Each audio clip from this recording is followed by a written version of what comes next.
Bom dia, gente. Professora Marcela. Tô aqui gravando essa aula para vocês 5:30 da manhã, que é o horário que meu bebezinho tá dormindo. Não tem interferência, não tem barulho. E eu gosto de acordar e trabalhar essa hora. Então, gente, vamos continuar o nosso bate-papo, tá? Nas aulas passadas, nós falamos sobre comunicação terapêutica, sobre relacionamento interpessoal, tá? E hoje a gente vai falar sobre o quê? Sobre o projeto terapêutico singular. Eu e a professora Ellen nós preparamos essa aula com muito carinho para vocês. Espero que vocês gostem. Então, vamos lá. No Brasil, a atual política de saúde mental, ela é resultado do quê? Como a gente viu em aulas anteriores, ela é resultado da mobilização de usuários, das famílias, dos profissionais de saúde, né? Quando ali por volta de 1980, através desses movimentos, das lutas antimanicomiais e da própria reforma psiquiátrica que começava ali seus primeiros movimentos, objetivou então mudar a realidade da assistência a essas pessoas com transtornos mentais e colocar fim, gente, nos manicômios. Lá em 2001, após um longo período de tramitação no Congresso Nacional, foi sancionada aquela lei, número 10.2016, que eu falei para vocês que é considerada a lei da reforma psiquiátrica. Por quê? Porque essa lei, ela veio para garantir os direitos das pessoas com transtornos mentais e redirecionar então esse modelo assistencial em saúde mental, tá? Então, depois disso, em 2011, saiu o decreto 7508 de 2011, tá? Que ele amplia as redes de atenção psicossocial. O pessoal lembra da aula de redes de atenção psicossocial? Pois é. Então, ele amplia essas redes através do quê? Através da criação de novos serviços que iriam, dessa maneira, substituir o sistema manicomial. Tá? E no meio desse cenário, dessas mudanças, o que aconteceu? Surgiu também a estratégia saúde da família, gente. Que com o advento do SUS, a gente vê uma mudança extrema na história da saúde do Brasil. Então, a estratégia de saúde da família, ela se firmou como um importante aliado nessa rede, né? E contribuiu, então, com a integralidade e essa efetividade da assistência que era o que a gente precisava, tá? Então, antes, o que acontecia? A atenção era fragmentada, não existia participação da família e dos usuários, tá? E o que acontecia? O foco aqui era a doença, as suas manifestações e a sua cura. Então, gente, depois disso, no meio de todas essas transformações, o que aconteceu? Surgiu o conceito de clínica ampliada, tá? Mas o que é essa clínica ampliada, né? A clínica ampliada, ela desvia o foco. O que a gente tem? O foco era voltado para quê? Para doenças e para os procedimentos, né? A gente desvia esse foco de doenças e procedimentos para o sujeito, tá? Com a sua doença, com a sua singularidade, focando as suas demandas e suas necessidades, tá? Então, essa nova clínica, ela se pauta na escuta, reconhece o saber, reconhece o desejo desses usuários, o interesse deles, leva em consideração, gente, a situação de vida de cada pessoa, tá? É assim, prescrever menos e negociar mais, tá? O que é isso? É buscar a integralidade, do tratamento da pessoa, sem desconsiderar também, gente, os avanços tecnológicos, a qualificação técnica, prática baseada em evidências, tá? Como responsabilidade de todos os profissionais da saúde que compõem essa equipe, né? Então, como que isso funciona? É um compromisso radical com o sujeito doente, ele é visto de modo singular, tá? A equipe, ela assume essa responsabilidade, né, sobre os usuários, sobre os serviços de saúde, essa visão ampla, essa visão integral, tá? Busca ajudar em outros setores, tá? Isso a gente chama de intersetorialidade, ou seja, eu não posso tratar apenas a pessoa hipertensa. Eu tenho que saber o quê? Se essa pessoa hipertensa ela é deprimida, se ela é uma pessoa que está isolada, se ela está desempregada, tá, gente? Não é apenas tratar a enfermidade. Então, com isso a gente assume um compromisso ético com o paciente. É uma maneira, gente, de equilibrar o combate à doença com a produção de vida. Como já dizia um velho ditado, cada caso é um caso, tá? O diagnóstico dessa pessoa, ele pressupõe uma certa regularidade, é uma repetição, ou seja, o mesmo medicamento que o José usa, a Maria usa. Mas será que o José leva uma vida igual a da Maria? Claro que não. Então a gente precisa saber que além desse sujeito que a gente atende, o que ele apresenta de igual, mas também o que ele apresenta de diferente, de singular, o que ele traz para você, tá? Inclusive, alguns sinais e sintomas são expressados de maneira diferente em cada pessoa, tá? Então é isso, gente. A clínica ampliada, ela trabalha com o trabalho em equipe, a equipe multiprofissional e com a responsabilidade do cuidado desse doente. Então, gente, a partir de tudo isso que a gente conversou, nós temos uma terapêutica na atenção psicossocial. O que é isso? É esse cuidado comprometido com a integralidade da atenção e a humanização da assistência. É a nossa prática envolvendo não só o tratamento clínico, mas também uma compreensão da situação em que aquela pessoa se encontra. E qual é o meu objetivo com isso? É assegurar a reinserção da pessoa com transtorno mental no contexto social e familiar. Eu não vou mais isolar essa pessoa da sociedade e tratar ela como um louco. Eu vou tratar essa pessoa com transtorno de saúde mental e eu vou tirar ela desse isolamento, vou colocar ela novamente na sociedade com um tratamento, o quê? Dentro do contexto social e familiar. E dar aparato para essa pessoa para ela se reinserir na sociedade depois desse tratamento. Ou seja, antes eu pegava o louco, entre parênteses, e isolava. Hoje eu vou fazer o contrário. Eu vou trazer ele de volta, de acordo com o seu contexto, ele participando do tratamento dele, tá? A família ali junto, né?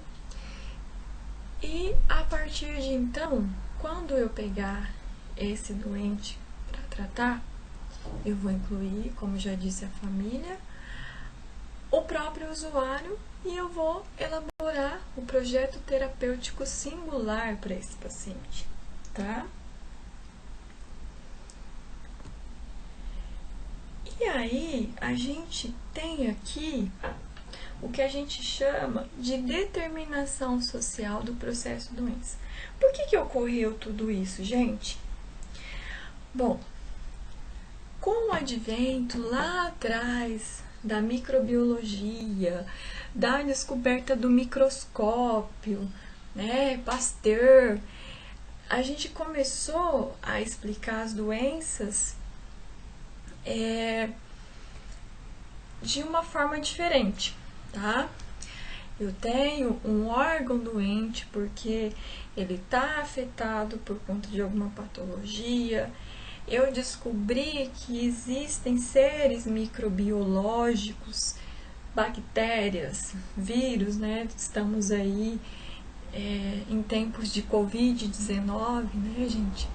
Então, a partir dessa era científica, tudo que eu fazia, eu teria que provar, tá?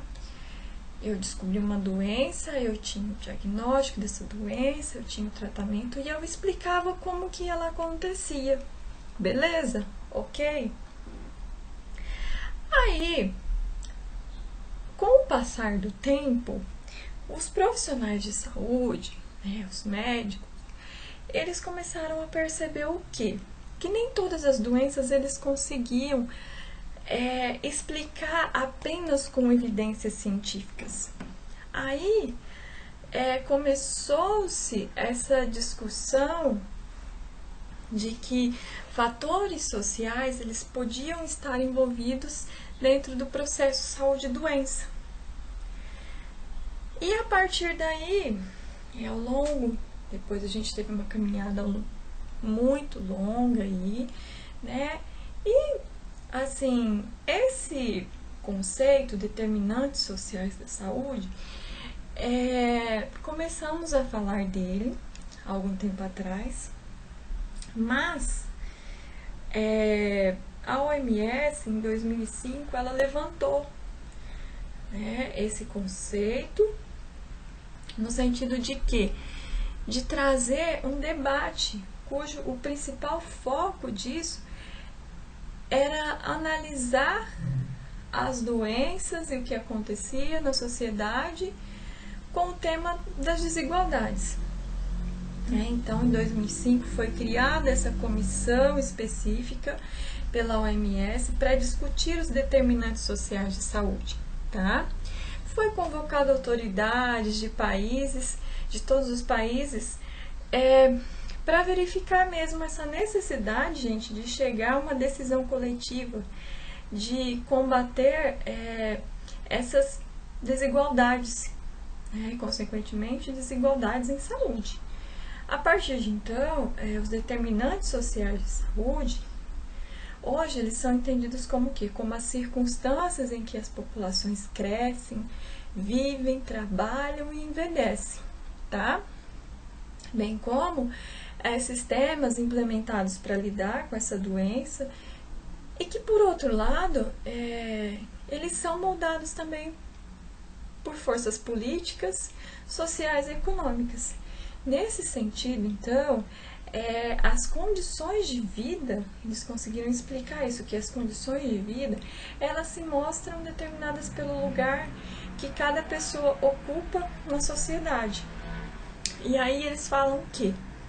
Que não são poucas as situações em que o adoecimento é causado ou agravado por situações de dominação e injustiça social. Modificamos então nossa clínica tradicional, né? Que é o quê? Ela é um instrumento, como eu falei para você ao longo da história, ela virou um instrumento insuficiente frente à complexidade do processo saúde e doença, ou seja, a minha clínica tradicional ela não servia mais para explicar o que acontecia com o doente, com o corpo que adoecia. E com isso surgiram as novas tecnologias de cuidado, tá? E o que são essas novas tecnologias de cuidado, gente? Não só no contexto da saúde mental. Sim, claro, a gente está tratando aqui da saúde mental.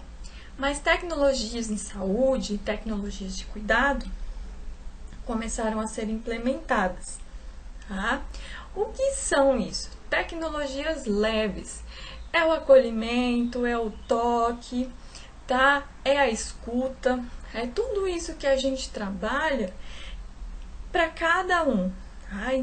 Atender as pessoas e entender o porquê que elas estão ali, o que aconteceu, é você escutar e ter esse cuidado, tá? Tecnologias leve e duras. Gente, tecnologias leve e duras é o nosso estudo, é o nosso conhecimento científico, tá? É tudo que, como que eu posso dizer? É tudo que dá sustentação ao tratamento que a gente vai oferecer para aquela pessoa. É o nosso conhecimento, as nossas evidências científicas, tá?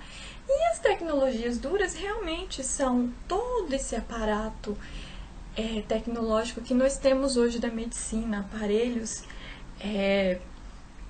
modernos para a realização de exames, tá? São todas essas coisas aí modernas e tecnológicas da medicina. Além das tecnologias de saúde, do cuidado, a gente começou a trazer equipes de referência. Ou seja, eu vou tratar a saúde mental, então eu vou trazer uma equipe de referência para a saúde mental, eu vou trazer um profissional de referência para tratar essa saúde dessa pessoa e eu vou trabalhar com um projeto terapêutico singular, tá, gente? Então, o que é esse projeto terapêutico singular? Tá? Ele nada mais é do que um dispositivo, gente, de intervenção, um dispositivo, uma ferramenta, tá, que possibilita a organização do processo de trabalho da equipe de saúde, tá? Ele favorece o quê? O atendimento integral aos casos que demandam maior gravidade e complexidade. Ele é considerado uma forte ferramenta na gestão do cuidado, olha aí. Enfermeiros, tá? Com a possibilidade de alcançar resultados expressivos no tratamento desse doente. Por meio do quê? Do que eu falei lá atrás, agora eu acabei de falar. Por meio do acolhimento qualificado, do estabelecimento de vínculo, tecnologias leves, divisão de tarefas, responsabilização compartilhada entre a equipe de saúde e usuários, tá? Tecnologias leves e duras. A equipe utiliza o conhecimento para isso, tá? Então, o que é? A introdução desse projeto terapêutico singular como uma prática de cuidados em saúde mental, principalmente na atenção básica, ela é justificada pelo quê? Pela importância da estruturação da rede de atenção psicossocial, as RAPs, que a gente já falou lá atrás, tá? E na defesa, gente, claro, na defesa pelos ideais estabelecidos através da reforma psiquiátrica. Então, o que acontece aqui? Uma ferramenta para realizar o cuidado em saúde, com base na abordagem centrada na pessoa, tá? É o resultado de uma discussão coletiva de uma equipe interdisciplinar, de representantes da família e do usuário. Ele leva, então, em consideração que a autonomia do sujeito, o sujeito participa do seu tratamento. Através disso, o projeto terapêutico singular, ele precisa da atuação integrada da equipe, a interação de todos, tá? Então, para que eu tenha um projeto terapêutico singular, eu preciso de um conjunto de propostas e de condutas terapêuticas que, articuladas, ela vai dar um tratamento singular para esse sujeito, tá? Trabalhando sempre com o quê? Com a integralidade. Então, aqui a gente tem a gente esmiuçou esse conceito e trouxe para vocês dessa forma. Projeto é um esforço temporário para criar algum produto, ou seja, do que eu vou criar, eu preciso ter um projeto. Terapêutico é um tratamento, um cuidado, e singular é um contexto único, que aquele meu usuário, aquele meu paciente, ele está inserido. Cada pessoa que eu vou atender tem um contexto único de vida. Ninguém é igual a ninguém. Então, esse resultado a ser alcançado é a saúde integral e a qualidade de vida de uma pessoa, de uma população, tá? E a partir daí, a gente começa a disparar processos de mudança nas práticas de saúde, principalmente na atenção básica. Aí, gente, aqui eu coloquei para vocês um relato de caso, tá? Do José Ricardo de Carvalho Mesquita Reis. Esse autor, ele estuda profundamente o cuidado, tá? Tem vários artigos dele que vem tratando a questão do cuidado.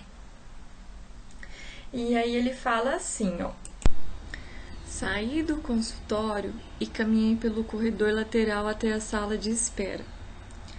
Cartão de identificação na mão para chamar a próxima paciente. Já era final de uma exaustiva manhã de atendimento no setor de atenção à saúde do adulto da unidade básica. Ao longo do percurso, fiquei imaginando como estaria o humor da paciente naquele dia. O meu, àquela hora, já estava péssimo. Assim que chamei Dona Violeta, veio. Uma vez mais, reclamando da longa espera, do desconforto, do atraso de vida que era esperar tanto tempo. Eu, que usualmente nesse momento sempre repetido buscava compreender a situação da paciente, acolher sua impaciência e responder com uma planejada serenidade, por alguma razão nesse dia, meu sentimento foi outro. Num lapso de segundo, eu tive vontade de revidar. Nesse primeiro contato, o tom rude e a agressividade que sempre era alvo. Quase no mesmo lapso, senti-me surpreso e decepcionado com esse impulso, que me pareceu a antítese do que sempre acreditei ser a atitude de um verdadeiro terapeuta, seja lá de que profissão ou especialidade for. Essa vertigem produziu em mim muitos efeitos. Um deles, porém, foi o que marcou a cena. Ao invés da calculada e técnica paciência habitual, fui invadido por uma produtiva inquietude, um inconformismo cheio de uma energia construtora. Após entrar no consultório com Dona Violeta, me sentar e esperar que ela também se acomodasse, fechei o prontuário sobre a mesa, que pouco antes estivera consultando, e pensei: isso não vai ser muito útil hoje. Hoje farei com Dona Violeta um contato inteiramente diferente.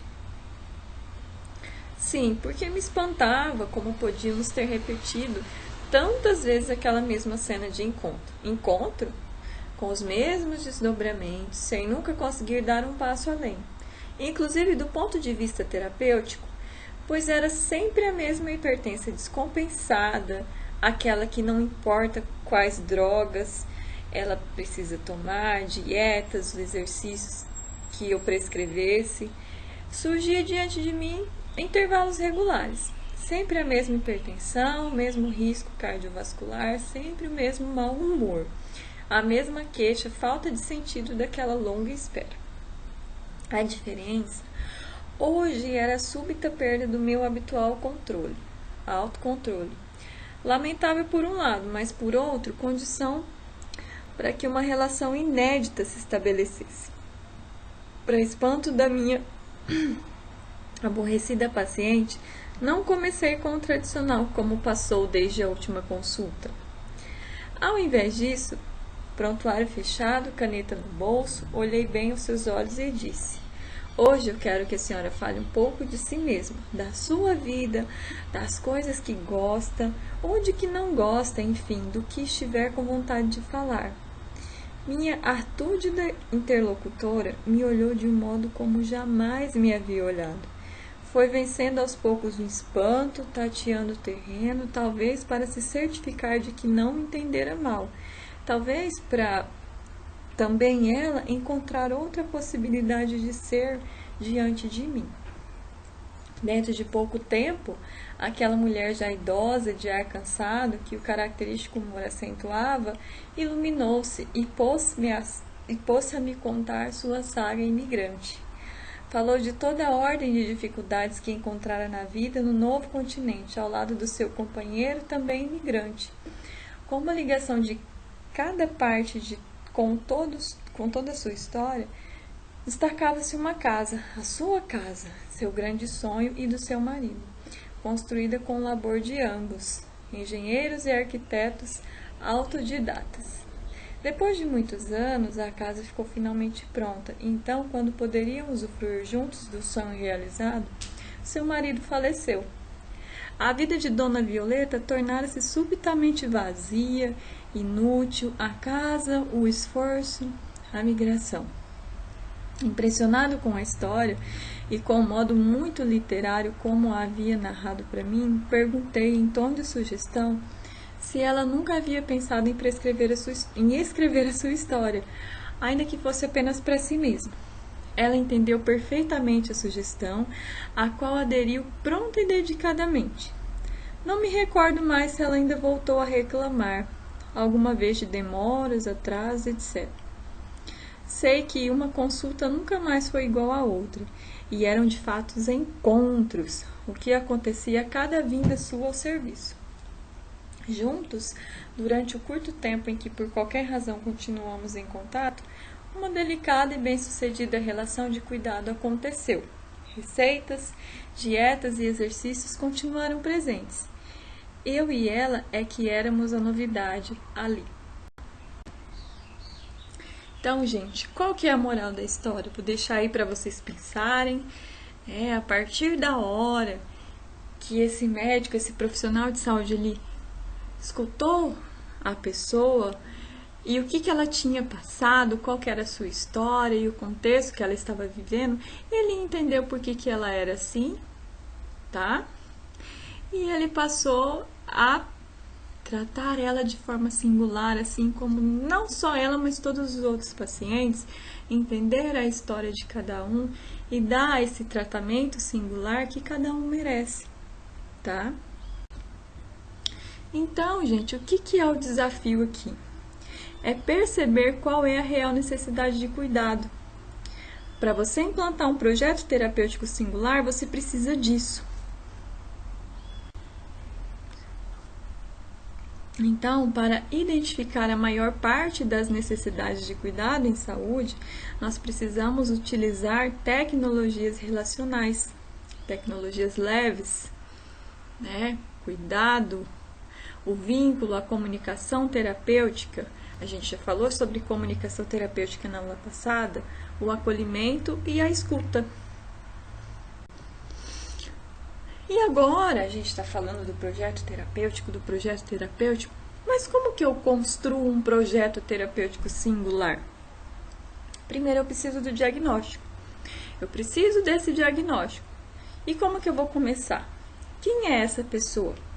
Eu vou fazer uma avaliação orgânica dessa pessoa, onde ela nasceu, por que ela está ali, quais são os interesses dessa pessoa, o que aconteceu para ela estar doente, tá? Uma avaliação psicológica, uma avaliação social ali do contexto que ela está inserida, que possibilite uma conclusão a respeito dos riscos e da vulnerabilidade desse sujeito, tá? Como sujeito singular, ele se produz diante de forças como as doenças, seus desejos, interesses, assim como também o trabalho, a cultura, a família e a rede social, gente. A partir daí, nós começamos a abordagem centrada na pessoa. A gente começa a pensar e trazer para o tratamento dessa pessoa como que ela experiencia o seu processo de adoecimento, qual o problema que essa pessoa apresenta, em que contexto que ela está inserida, gente. Então, a gente desvia o foco. O que é isso? É a clínica ampliada. A gente desvia o foco da doença e coloca o foco no sujeito, tá? Aí, trouxe 2 exemplos. Um é o Tom Jobim, todo mundo conhece, o músico famoso. Tom Jobim, músico. E o que ele falou? Acontece que estudar piano era bem mais chato do que sair com a turma, namorar. Como eu ficava muito em casa por causa da asma, acabei me dedicando ao piano. Ou seja, ele se tornou um músico, ele se tornou um pianista por conta da enfermidade dele, tá?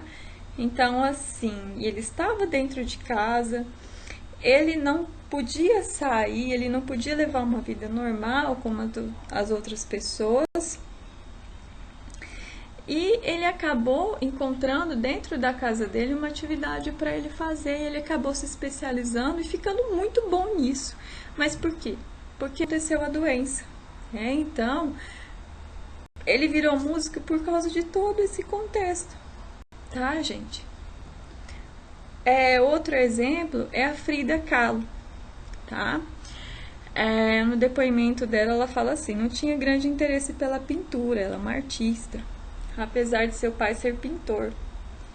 Até que aos 18 anos, ela sofreu um grave acidente que lhe causou uma fratura pélvica e uma hemorragia. Frida, ela ficou muitos meses entre a vida e a morte no hospital, teve que operar diversas partes e construir por inteiro seu corpo, que estava perfurado.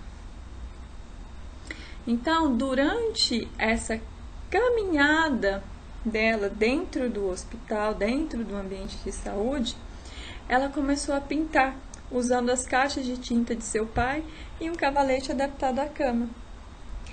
E ela virou uma artista famosa, tá? Esse outro pintor, Emílio de Barros. Emílio de Barros, ele foi um interno de um hospital psiquiátrico, tá? E aí, depois, ele começou a estudar em 1946, num ateliê de pintura, né? E acabou virando também um pintor famoso. Então, gente, às vezes, o que a gente precisa é entender como que essa pessoa entende a sua doença e o que ela pode tirar de bom nisso.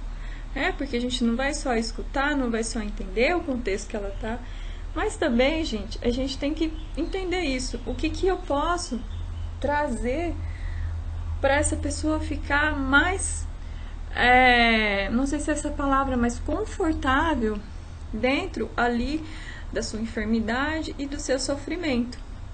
Essas pessoas são casos de superação, gente. Então, o segundo momento é a definição de metas, tá? Uma vez que a equipe ela fez esse diagnóstico dos problemas das pessoas, ela faz propostas de curto, médio e longo prazo, ou seja, metas de curto, médio e longo prazo, que serão negociadas com o próprio sujeito, tá?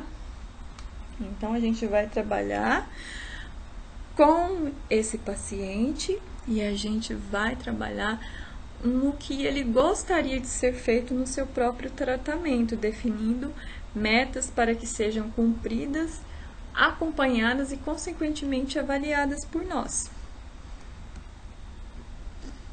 Aí temos aqui o cardápio, né? O que o serviço e as RAPs elas têm para oferecer para o alcance de metas. Então,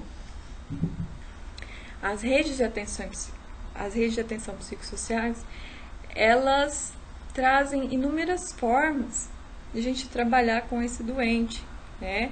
A gente vendo todo esse contexto, a gente pode colocar no projeto terapêutico singular a nossa sugestão, o que a gente vê de diferente que tem naquele paciente, que a gente pode trabalhar que vai dar certo em outros, tá? E o terceiro momento é a divisão de responsabilidades, né?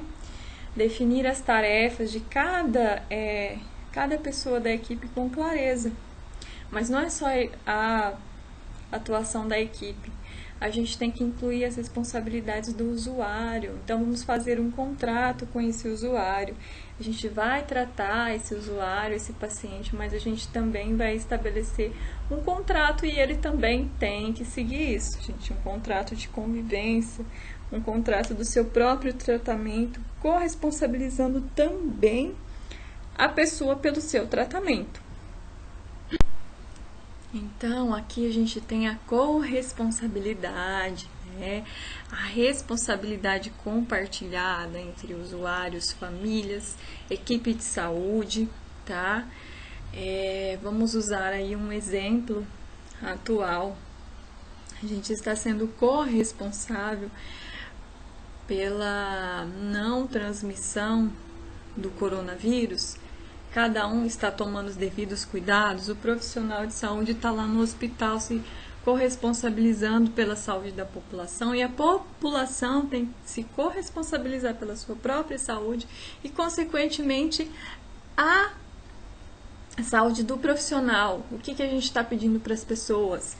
Fiquem em casa. Então, assim, todo mundo assume uma responsabilidade para que essa pandemia ela não atinja números de mortes e de doentes tão grandes aqui no Brasil como está sendo em outros países, né, gente? É lamentável. Mas se cada um se corresponsabilizar pelo que está acontecendo, a gente pode melhorar isso, tá? E o último momento, porque eu falei, a gente tem que fazer as metas de médio, curto, médio e longo prazo. Nós temos que avaliar e reavaliar o nosso serviço, né? Como que tá esse usuário? A gente evoluiu com isso, né? Então é a avaliação, a reavaliação constante, é o momento em que se discutirá a evolução e que se farão as devidas correções, ou seja, a gente tomou alguma atitude que não ajudou tanto assim, então vamos tirar e vamos pensar numa forma de melhorar isso. Gente, isso é o projeto terapêutico singular. Então, eu quero deixar para vocês refletirem um pouco que as necessidades de cuidado, elas se transformam na medida em que são satisfeitas e que novas necessidades surgem, tá? É preciso lidar com isso e, por vezes, rever as metas, né? Então, o projeto terapêutico singular, ele não é um plano de cuidado da enfermagem, ele não é uma prescrição médica, ele não é um plano psicoterapêutico e ele não é um prontuário do paciente. É um projeto do usuário para o usuário, construído juntamente com diferentes atores, profissionais, família, usuários, a ampliar a compreensão do processo saúde e doença mental desse paciente. Gente, não existe um modelo de projeto terapêutico singular, tá?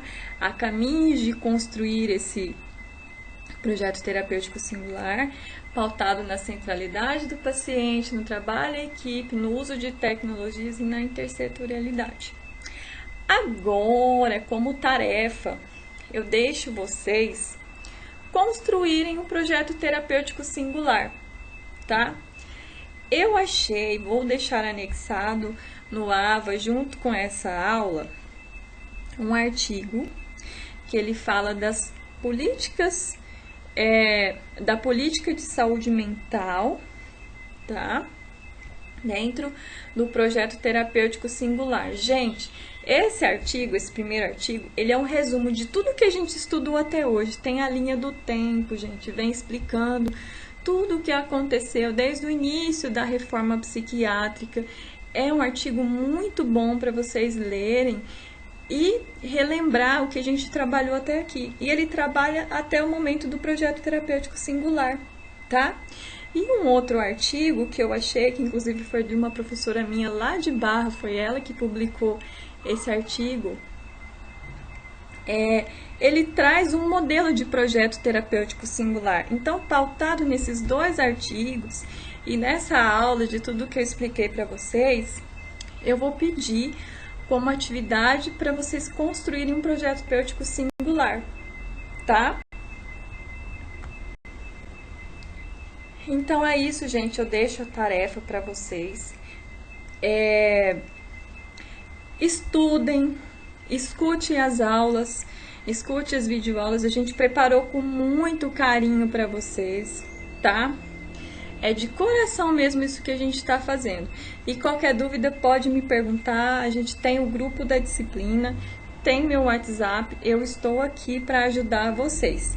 E eu quero que vocês construam um projeto terapêutico singular assim, eu quero surpresa, tá? Assim, vocês usem a criatividade de vocês, tá? Não copiem um do outro, gente. Não façam a mesma coisa.